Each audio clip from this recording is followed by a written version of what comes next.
You're watching CBS News.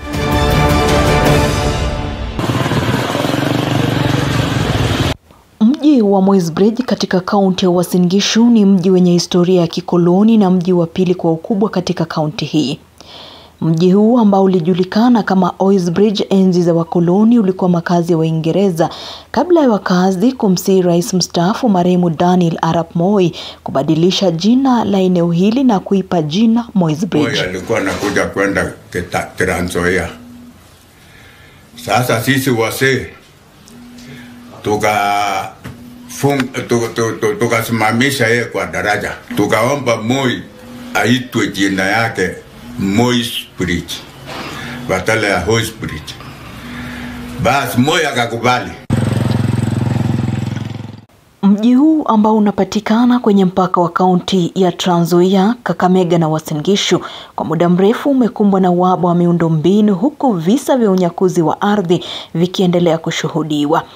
Hata baada ya mji huu kupandishwa hadhi na kuwa manispaa, wakazi wamekosoa hatua hiyo, wakisema mji huu haujafikia viwango hitajika ya kuwa manispaa.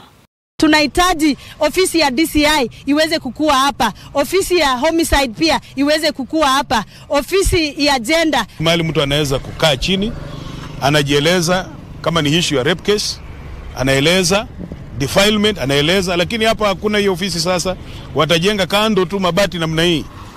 Tunahitaji wapewe funding.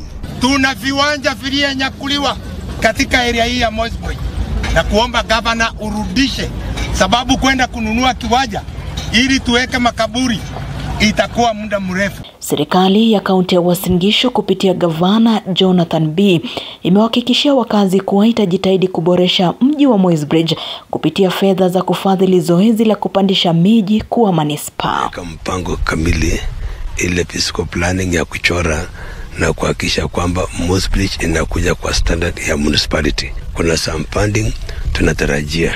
Kuna KUSP, Kenya Urban Support Program, wanatoa pesa kwa municipalities. Na tunasema hizo pesa zisiende mahali pengine, sikuje kwa hizo municipalities zetu na sana sana Kutoka mji wa Moisbridge katika kaunti ya Uasin Gishu, mimi ni Brenda Korir. You're watching CBS News.